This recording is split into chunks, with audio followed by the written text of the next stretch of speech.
Now, the second day of Formula One testing gets underway in Barcelona today. Mark Webber was fastest yesterday in wet conditions, and the drivers have just 3 days of testing left before the first Grand Prix of the 2013 season gets underway in Melbourne.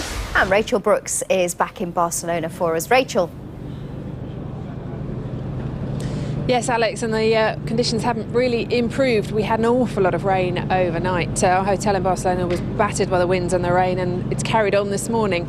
We've had a slight respite at the moment in terms of the rain, but it's still very windy. I'm joined by Ted Kravitz now from Sky Sports F1 HD. And Ted, these are not the conditions the teams need with so little time left now till the first race. What can they do? Well, they have to go out because they've only got 6 days of testing per driver for the whole of the winter season. So they have to go out there and run. They can learn about wet tyres, they can learn about how long the wet tyres take before they start to degrade, and then you need to come in for a pit stop. And they can also learn about when to go from the full wet tyre to the intermediate and then to the slick tyre, which is what some of the new drivers, Valtteri Bottas from Williams, and indeed a lot of the other field were learning about yesterday. But to be honest, the wind is also as much of an issue as the wet track, because all these aerodynamic surfaces on the car, they're all there to be worked by air, and then when the wind comes in like this, it does rather push them off track, so it makes for quite a nervous driving experience, so the drivers tell us. Yes, how much of a setback will it be then to teams, because a lot of what they're doing here, they're bringing their final upgrades, aren't they, for Melbourne, and they're not going to be able to get proper readings off them. It will be a setback for the teams because they won't have too much experience with the cars that they're going to race in Melbourne, but there's nothing you can do about it, so you've just got to make the best of it.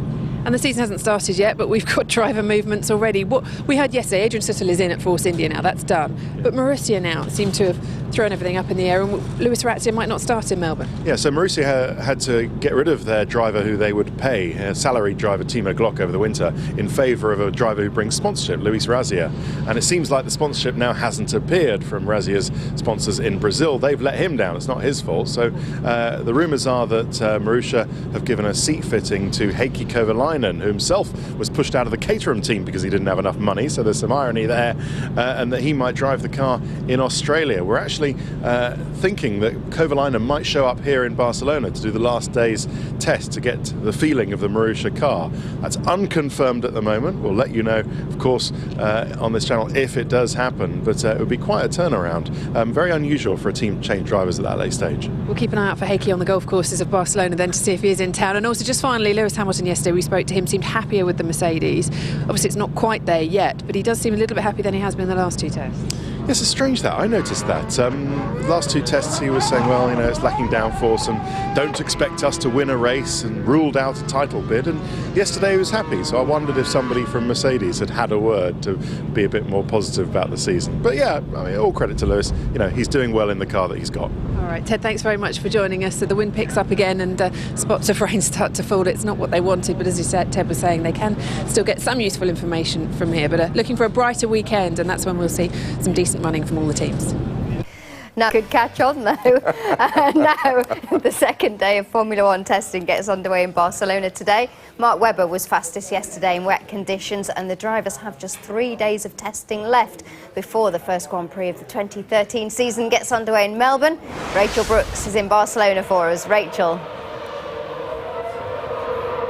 Yes, Alex, and things have slightly improved on yesterday, I guess. We haven't had quite as much rain yet, but there is some more forecast, and the skies are pretty cloudy above me. I'm joined by Bob Fernley now from Force India, and Bob, this weather's not really helping the teams too much, is it? No, it's quite torrid, really. In fact, it's not helping us at all. You finally announced your second driver in Adrian Sutil. Firstly, why choose Adrian? How did you come to that decision? Well, I think probably we just back up a little bit, and because obviously it's taken quite a while to make that decision, and I think really what that's showing is how difficult it was. I mean, both drivers are absolutely exceptional, and it was a really tough program, and we needed that last week just to be able to be sure that we were in the right direction for it. And the fact that Jules wasn't selected is not a reflection on him at all. I mean, he's absolutely superb. It's just that we feel Adrian can deliver the targets that we need this year. It did take quite a long time. It was just because it was a difficult decision, because we saw Jules in the car and he seemed to do fairly well. He did very, very well, yeah. And I think it's probably that just the edge was the experience side of it. And we needed to see how Adrian could respond, having been out of the car for a year, because, as I say, both are exceptionally well qualified, and it's just possibly the experience that nudged it a little bit for Adrian. We've heard of the issues between him and Lewis that are still got ongoing in terms of resolving the problems from the conviction in the trial last year. Is the team going to get involved in just kind of resolving that and getting the two to talk to each other again, or are you going to leave it to the drivers themselves? I think that's. I don't think there's the animosity that you think there is. I think that Adrian and Lewis have been pals for a long time, and we know the family very, very well, and we'll do everything in our power to make sure that relationship's repaired. In terms of the car and the progress you've been able to make this week, how is it looking at the moment? It's looking good. It's not so good in these conditions at the moment. We're struggling, but I think everybody else is having the same problems. But if we can get some dry weather for the next 2 days, I think that'll be enough for us to be able to go forward to Melbourne. Paul said to us he thought essentially it was the car you're going to have in Melbourne. Have you got many upgrades you can bring for the final 2 days? There will be a little coming from Melbourne, but more or less what we have here is what we're going to be racing with. And the target for this season, obviously it wasn't quite as good as you wanted it to be last season, but you saw the car leading the race at the final race in Brazil for a while. What is your target for this season? Well, I think it's clear, really. We need to regain, at a minimum, we need to regain our 6th place. I mean, we scored more points than we've ever done in a year in the history of the team, and yet we lost a position. So it just goes to show, A, how competitive it is, but how good we actually were. And I think the last half of last season showed a very competitive Force India, and we need to capitalise and get those podiums that we missed out on in 2012. Well, thanks very much for talking to us and for getting through it while my eyes stream with water in the cold wind here. Well, thanks very much. Well, Force India and all the rest of the cars now out on track. They're trying to get as many laps in as they can before this rain starts to fall again here in Barcelona. Thanks, good catch. Now to the second day of pre-season testing for the Formula One teams in Barcelona. Mark Webber was fastest yesterday in wet conditions, and the drivers have just 3 days of testing left before the first Grand Prix of 2013 gets underway in Melbourne. Rachel Brooks is in Barcelona for us. Unsettled conditions yesterday. I can see puddles behind you. The same today?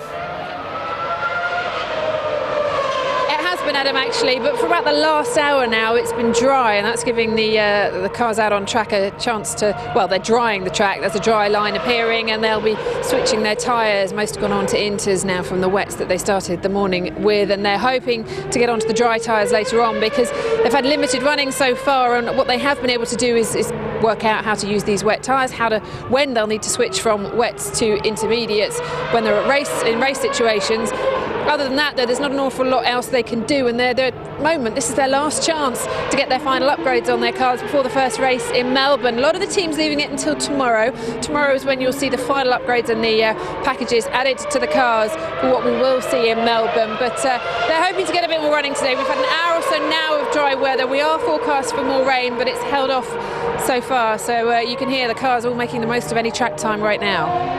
So less than 3 weeks until the first race, and we understand that the grid might not yet be decided. Why is that? Well, the situation, Adam, is the Marussia team have let us know that things are a little bit unsettled. We were one of our sources told us yesterday that the future of Luis Razzia, the driver they announced at the Jerez test, his future is unknown, and that they were still exploring all possibilities before Melbourne, which is not a situation a team wants to be in. There's been some speculation as to whether or not it's a financial decision, and Luis Razzia would bring sponsorship to the team, and there are some question marks over whether all that sponsorship has surfaced or not. Now, the boss of Marussia, Graham Loudon, told us yesterday that that's just speculation at the moment, but we're hearing that we may hear something from Marussia, from the team, later on today, and that will either be confirmation that Luis Razzia is in the seat for Melbourne, or, as we have been hearing, that possibly another driver will take that seat, possibly Heikki Kovalainen. So just when we thought Adrian Sutil had completed the grid, there are more sets of confusion, it looks like. He obviously signed for Force India yesterday. We confirmed that first here on Sky Sports News, but he had a public falling out with Lewis Hamilton. What more can you tell us about that? Well, this all centres over a night in a Shanghai nightclub in 2011. It was after the Chinese Grand Prix, which Lewis had won, and he and Adrian, very good friends, went to the club together that night. And there was an altercation in the club, an assault, which Adrian Sutil in the end was convicted for, and he got an 18-month suspended sentence and a £267,000 fine for it. But during his court appearance, he called on Lewis Hamilton to be a witness for him. But Lewis Hamilton didn't appear in court. He sent a written statement, and it was down to team commitments with McLaren. Now, Adrian Sutil wasn't happy about that at all. He used the word coward in reference to Lewis Hamilton and said that they were no longer friends. Well, Adrian is now back on the Formula One grid, and Lewis will see him in the Formula One paddock. Lewis, we understand, has said he's tried to make contact by email, but Adrian says he hasn't spoken to Lewis since that event, since that court case in, well, it happened actually last year, the court case in February 2012. We're waiting to see. I mean, Lewis drove yesterday. We know he's in the paddock because he's been tweeting from his motorhome this morning. Adrian is on track today. Tomorrow, Lewis will be in the car and Adrian will be in the paddock but not on the track. So we'll wait and see. But we did speak to Force India's deputy team principal, Bob Fernley, earlier. He told us he doesn't think there'll be any issues between the two of them. I actually don't think there's the animosity that you think there is. I think that Adrian and Lewis have been pals for a long time, and we know the family very, very well, and we'll do everything in our power to make sure that relationship's repaired. Well, Bob Fernley there talking about the two drivers, and today, as you may be able to see from the paddock behind me, it's a very busy day here in Barcelona. Lots of the teams have guests who they bring along, and they come and have a look and sit in the hospitalities and enjoy some food and drink and a bit of warmth. It's very chilly here. Temperatures should pick up tomorrow and the teams will get plenty of dry running, but for now they're just trying to make the most of any time they can get before the rain falls once more. Rachel, thank you very much. Now, pre-season testing ahead of the new Formula One season is underway in Barcelona. Joining us live from the Circuit de Catalunya is the McLaren sporting director, Sam Michael. Thanks very much for speaking to us. I'm sure you're very, very busy indeed. Just let us know how testing's gone so far for you. We've had a good couple of tests. This is the last one, so we're down to the last 2.5 days before Melbourne. Obviously it's a wet, windy and blustery day down here in Barcelona, so we're looking forward to putting the final pieces on the car and heading off to some sunnier weather. There's been a lot of talk about the weather. Has that been disruptive, or has it allowed you to test out some things that you weren't expecting to? Well, to be honest, at this time of the year you're doing a lot of systems checks and making sure that the car's mechanically bolted together okay and don't have any reliability issues, so you can work through all those processes anyway. It just means that the performance aspect of getting the tyres working is not representative, so you have massive disparity in performance. 1 minute someone's very quick and the next minute they're not because the tyres aren't in the right working window, but that'll change as soon as you go racing. New driver for the new season, Sergio Perez, has joined. How's he settling in? Really well. Checo's done a fantastic job at getting himself up to race fitness. He spent a lot of time in the simulator and at the factory, getting to know the engineers, and as soon as he's been in the car, he's really adapted to the McLaren way of working very quickly, which has been a pleasure to see. But ultimately, the test for him is getting out on the racetrack and see how he can go there. He said that it's tough. I suppose with all drivers, it's tough getting used to a new car, but he has found it difficult. Is that just him, or is it the team in general that he's struggling to settle in with? I think he's settled in with the team really well, and I think it's because of the conditions that you get in winter. As I said, it's very hard to pick where your benchmark is, especially with the team so close now. The top, which is great for the business, because the top sort of 15 or 16 cars are all within 0.8 to a second of each other. Just makes our job harder, because it means it's very hard for us to identify when we're quick or not. So the days are gone where someone was sort of 2.5, 3 seconds quicker than everyone else. Are there any quirky things that happen when a new driver arrives? Do they have to sing a song or anything like that? Oh, of course. Yeah, the singing skills are very important. That's why we select them. They no, in reality, they to start off with, especially in a team like McLaren, everything's about being professional and getting all the job done before Melbourne. Because if things go, at any time during a driver's season, things will go wrong sometimes, and when they have gone wrong, you want to make sure that you've covered all the bases so you can focus on putting them right again. So that's what all the pre-season's about, and Checo's got a very good sense of humour, and he's already starting to warm to the team, and but that'll only increase as the season develops. Is it tough for him after such a long period of time that Lewis Hamilton has been there to step into his shoes? Does he feel the pressure of that, or does the whole team as a whole really feel like it's a clean slate and you can kick on with a new era? Oh, it's definitely. I think the pressure comes from McLaren's heritage rather than Lewis. Lewis is a fantastic driver and did a lot for the team, but the heritage of McLaren is much bigger than any driver in the short term. So I think that if there's any pressure on Checo, it's the same sort of pressure that's on Jensen, for example, and that's to deliver, assuming that we can produce the car for him. As far as the situation with Paddy Lowe, now he's going to be leaving McLaren and heading to Mercedes like Lewis Hamilton. He's one of the top designers in Formula One, correct me if I'm wrong. Is that difficult when he's going to be there, but you know that he's going? I think, first of all, Paddy's been with the team for almost 20 years, and he's a fantastic guy and a good asset to McLaren. And but he's taken his choice to move to Mercedes, and we wish him all the best. We've obviously looked at things internally and restructured, and now Tim Goss is technical director, and he's the person who's been responsible for a lot of the technical design and development of the previous McLarens over at least the last 2 years, and then sort of 4 years ago and then 6 years ago. So Tim's extremely experienced, and it's one of the great things about McLaren is strength and depth is something that we've got a lot of. And just a final point, what does your day entail now once I've let you go? I'm going to walk into the motorhome behind you, and I'm going to have a cup of soup. Excellent. And then once we've had lunch, we'll get it. And after that, we've got another 3 hours running this afternoon. Sam, it's been a pleasure talking to you. Enjoy your soup. Thanks a lot. Thanks very much. Cheers. Pre-season. It's F1 testing in Barcelona at the moment. Day 2. We can speak to Martin Brundle, who joins us live now from the Circuit de Catalunya. Martin, thanks very much for speaking to us. A drier run this morning. Who's looking good? Well, it's always difficult to know with testing because you don't know who's running which fuel. An extra 10 kilos, say 4 laps worth of fuel, costs about 3.5 to 4 tenths of a second to accelerate, turn and brake around the racetrack. So some teams will be hiding their performance a little bit, but we do know that Red Bull, of course, are looking very strong. The Ferrari definitely looks better, so does Mercedes-Benz. Unsurprisingly, the pack are closed up because not many regulation changes for this year. But for example, Ted Kravitz just did an interview that's going to be played out later on with Fernando Alonso, and he says the parts for Melbourne, the first Grand Prix, won't even be here this weekend. He won't get them until Melbourne. So, it's a living prototype you step over the side of at all times, but never more so than in testing. That's why they call it testing. Just sum up the atmosphere, because obviously it's a vital period of testing these 4 days. Is it quite cloak and dagger between the teams? We've seen little barricades to hide the cars, but what's the atmosphere like amongst the staff that work in the different teams? Well, it's really hard work for them, although the teams can only run one car these days each, which takes a lot of the pain out of it. There's no curfew like there is at a Grand Prix.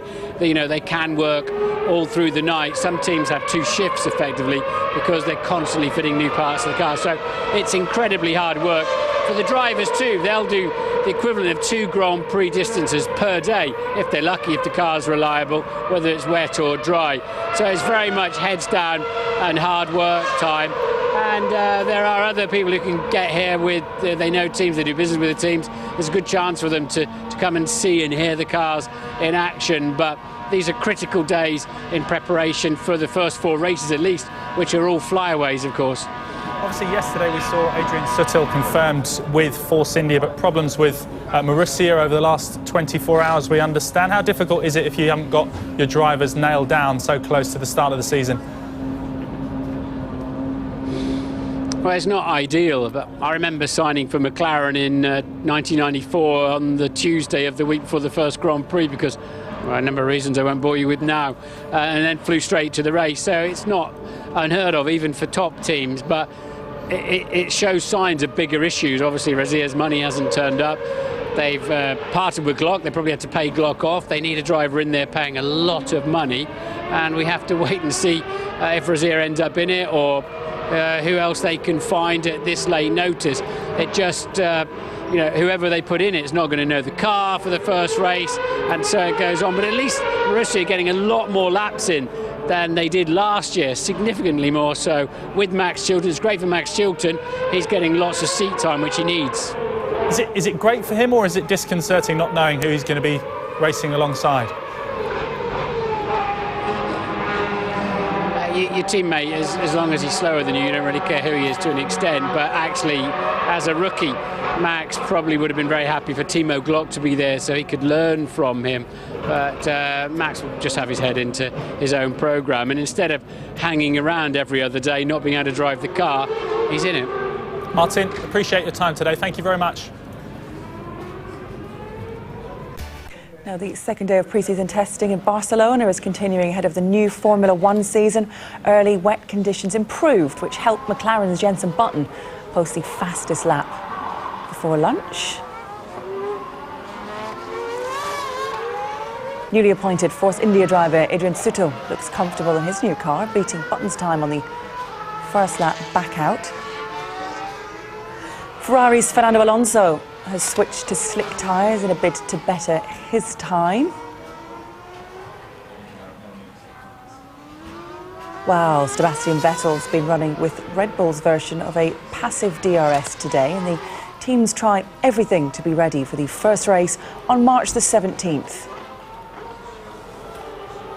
Well, it's really hard work for them, although the teams can only run one car these days each, which takes a lot of the pain out of it. There's no curfew like there is at a Grand Prix.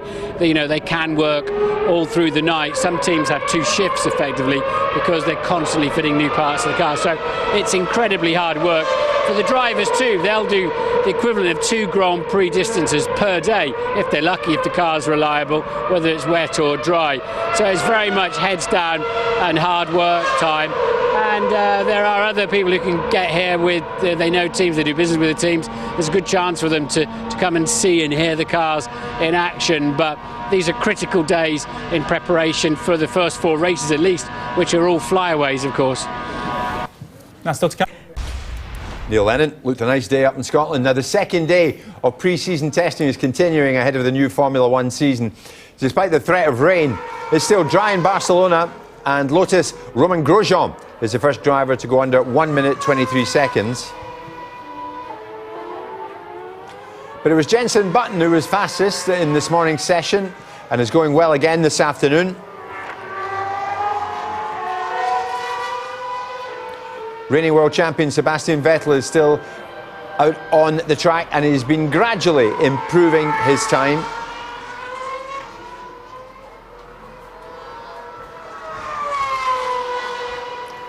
And Lewis Hamilton's new teammate Nico Rosberg has done most laps today as Mercedes try to get the car right for the start of the season, which fast approaches March the 17th.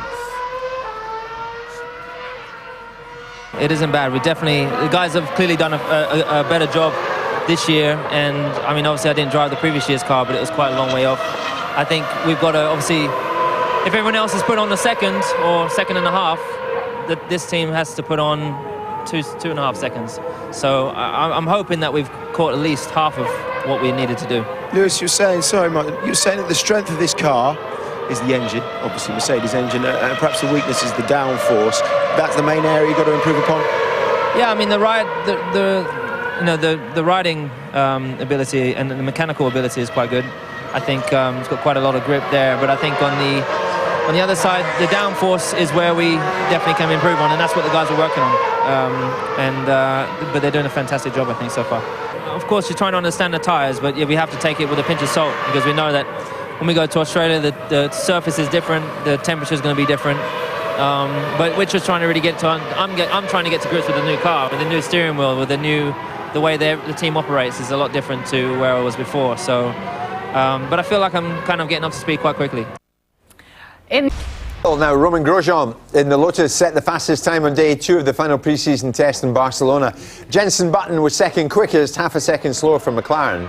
Rain this morning led to slippery conditions, and that caught out world champion Sebastian Vettel, but he recovered to finish the day 4th fastest. Button completed 72 laps for McLaren and had been fastest in the damp conditions in the morning session, but ended half a second behind Grosjean as the track dried out in the afternoon. There's one thing that you've got to do, and that's try and understand what the car is doing, and you got to feel it, and if something feels right, you obviously you carry on with that direction. forgetting the times, which is tricky.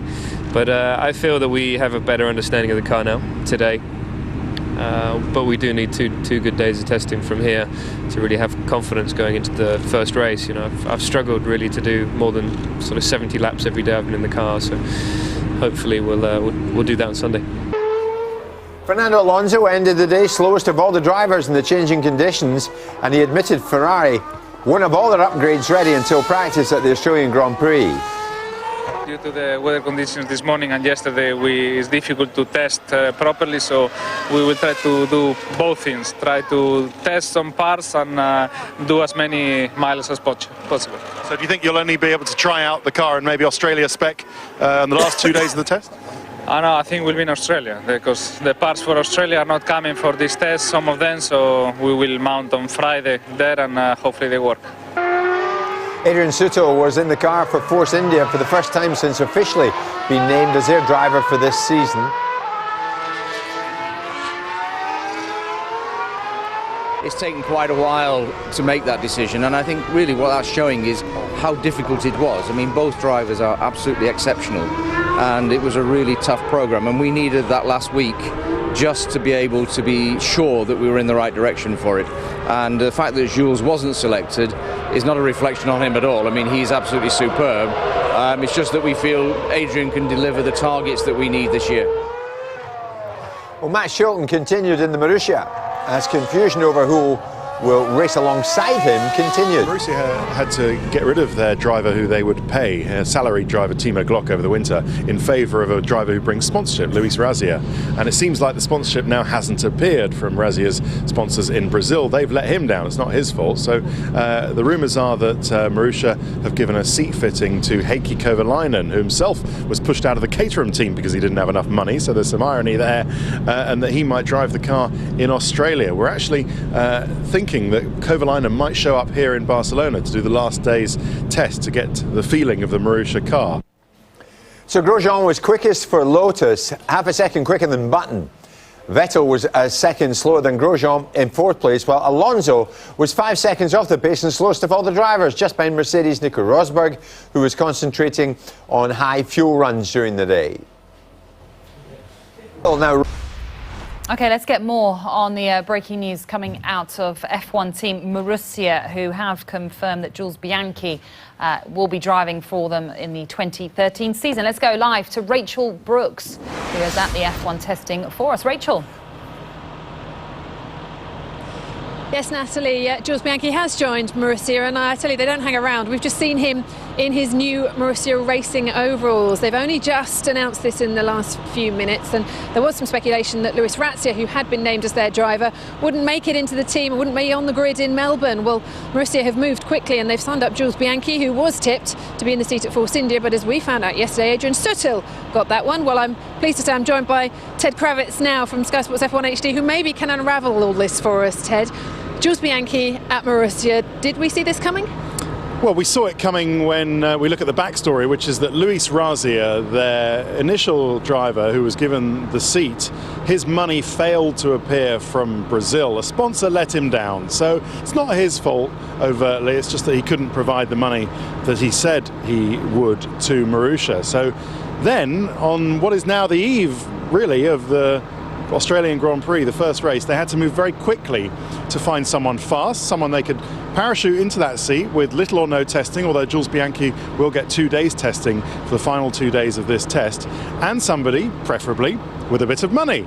Now that's what they have found in Jules Bianchi. He does have some sponsorship from France and Italy, some companies there, but he's also linked to Ferrari, and I think that's an interesting sidebar to this story.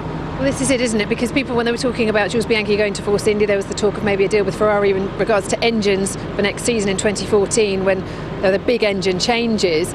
Now that he's gone to Marussia, currently on with a Cosworth engine, this is all going to play out how? Well, you see, Cosworth are an independent private engine company, and they don't want that. They can't make. They've already said they can't make the investment that's going to be required for the new engines that are coming to Formula One next year. So Marussia are looking for an engine supplier. Jules Bianchi is a Ferrari young driver, supported by Ferrari. They're supporting his career. So I think in many ways, Luis Razia not coming up with a big check might be the best thing that's ever happened to Marussia, because they've got a very quick driver in Luis Razia, and they've got a very quick driver now in Jules Bianchi, Razia's replacement, and they've got in Bianchi a guy who's linked to Ferrari who might, let's just say, give them a good deal on an engine for next year. So I think actually it's worked out from what looked like a very serious situation where they're looking at going to the first race in Australia without a second driver to partner Britain's Max Chilton, with actually a pretty good deal. Somebody who's quick, who's young, who's got a bit of money, and who's supported by Ferrari, who might give Marussia an engine next year. Ted, thanks very much for clearing it all up for us. I can tell you that actually Jules Bianchi is inside now having his seat fitting. So Marussia moving very, very quickly, not only to replace him, but to make sure he gets in that car, gets some time on the track, with you some good weather for the next 2 days. So he'll really be able to feel how that Marussia goes around this Barcelona circuit. And we'll bring you more on this story, of course, tomorrow from the third day of final winter testing. But we now have a complete Formula One grid for the 2013 season.